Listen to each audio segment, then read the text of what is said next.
তো নমস্কার বন্ধুরা, ওয়েলকাম টু ইউনিক স্পোর্টস। আবার একটা নতুন ভিডিও নিয়ে চলে এসেছি। তো বন্ধুরা, তোমাদেরকে জানিয়েছিলাম যে 27 তারিখ মঙ্গলবার বিকাল 5:30 থেকে মোহনবাগানের ম্যাচ রয়েছে, আর সেই ম্যাচটা সেমিফাইনাল ম্যাচ হতে চলেছে, আর ম্যাচটা রয়েছে বেঙ্গালুরু এফসির বিরুদ্ধে।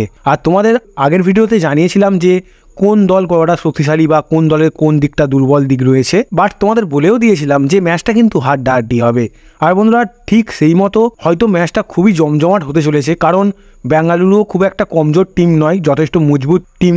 আর মোহনবাগান তো মজবুত টিম তো বটেই। আর দুটো টিমের কাছ থেকে আশা করা যায় যে ভালো পারফরমেন্স করবে দুটো টিমই। আর বন্ধুরা, মূল ব্যাপারটা হচ্ছে যে হাড্ডাহাড্ডি ম্যাচ হবে, যেই টিম ভালো খেলবে খুব সেই টিম হয়তো জিতবে। আর বন্ধুরা, ম্যাচের আগে ভাগেই বলে দেওয়া যাবে না যে কোন টিম জিততে পারে বা কোন টিম জিততে পারবে না, কারণ দুটো টিমই খুবই ভালো ফর্মে রয়েছে। এবার দেখার বিষয় হচ্ছে ম্যাচে তারা কেমন পারফরমেন্স করে। তাছাড়াও আজকের ভিডিওতে তোমাদেরকে এই দুটো টিমের কীরকম ফরমেশন হতে পারে, অর্থাৎ দুটো টিমের প্লেইং 11 কেমন হতে পারে সেই সম্বন্ধে জানাবো। তো সেই জন্যই বলছি ভিডিওটা শেষ পর্যন্ত দেখো। তো বন্ধুরা, আমরা গত ম্যাচগুলোতেও দেখেছি যে মোহনবাগান 3-5-2 ফরমেশনটাকে বেশি প্রিফার দিচ্ছে। মোহনবাগানের নতুন কোচ 3-5-2 ফরমেশনে খেলাতে বেশি প্রিফার করছে। আর তোমাদের এটাও বলেছিলাম যে এই ফরমেশনে কিন্তু প্রত্যেকটা প্লেয়ারের মধ্যে যদি ভালো কোঅর্ডিনেশন হয়ে যায় তাহলে কিন্তু দুর্দান্ত পারফরমেন্স হবে এই ফরমেশন দিয়ে। আর এই ফরমেশনে গোলকিপার থাকছেন বিশাল কাইত, আর যিনি সত্যিকারের বলতে গেলে এখন টপ গোলকিপার। তারপরে 3-এর ডিফেন্স অ্যালবার্তো রড্রিগেজ, টম এলড্রেড আর সুভাশিস বোস। তো গত ম্যাচে অ্যালবার্তো রড্রিগেজ আর টম এলড্রেড নতুন নেমেছিল একসাথে, তো কোঅর্ডিনেশন একটুখানি অভাব দেখা গেছিল।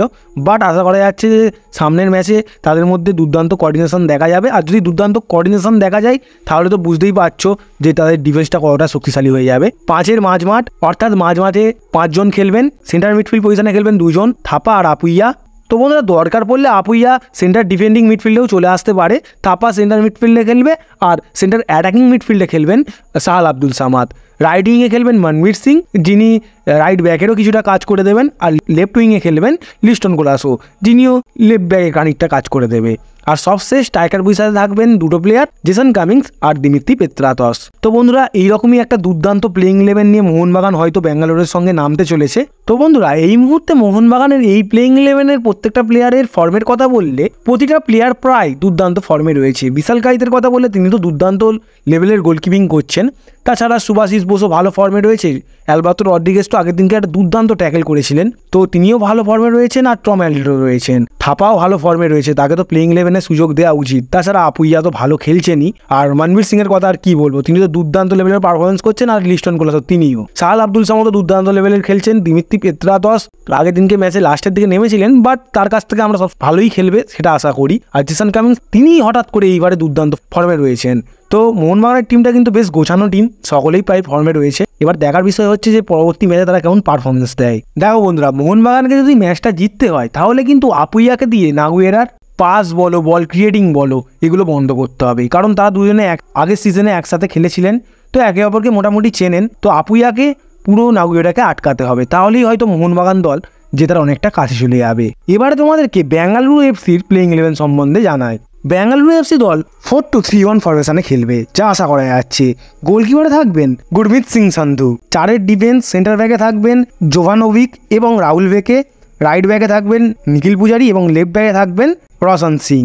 দুটো মাঝমাঠ পেড্রো ক্যাপো এবং সুরেশ সিং রঞ্জাম। আর অ্যাটাকিং মিডফিল্ডে খেলবেন নাগুয়েরা, রাইট উইংয়ে খেলবেন এস নারায়ণন এবং লেফট উইংয়ে খেলবেন, লেফট উইংয়ে খেলছেন সিভাল্ডো। আর স্ট্রাইকার পজিশনে খেলবেন প্যারাডিয়াজ। তো বন্ধুরা, অ্যাটাকের মূল ভূমিকা থাকবেই কিন্তু নাগুয়েরার কাছে। নাগুয়েরাকে আটকাতে পারলেই মোটামুটি অ্যাটাকটা কমে যাবে। তাছাড়াও বেঙ্গালুরুর টিমটাও যথেষ্ট শক্তিশালী টিম, তারাও জেতার চেষ্টা করবে। আর তার টিমটা এবারে বেশ ভালো পারফরমেন্সও করছে। সো মোহনবাগানকে ভেবেচিন্তে খেলতে হবে এবং খুবই ভালো লেভেলে ডিফেন্স করতে হবে বেঙ্গালুরুকে আটকাতে গেলে। কারণ মোহনবাগানের অ্যাটাক খুব ভালো রয়েছে, ডিফেন্সে একটু মাঝে সাঝে গন্ডগোল দেখা যায়। বাট ডিফেন্সে যদি সংশোধন করে নেয় ভুলগুলো, তাহলে কিন্তু মোহনবাগান আশা করা যায় যে জিতে যাবে। তো বন্ধুরা, আজকের ভিডিওটা এতটুকুই। ভালো লাগলে লাইক করো, আর চ্যানেল নতুন হলে সাবস্ক্রাইব করে নাও।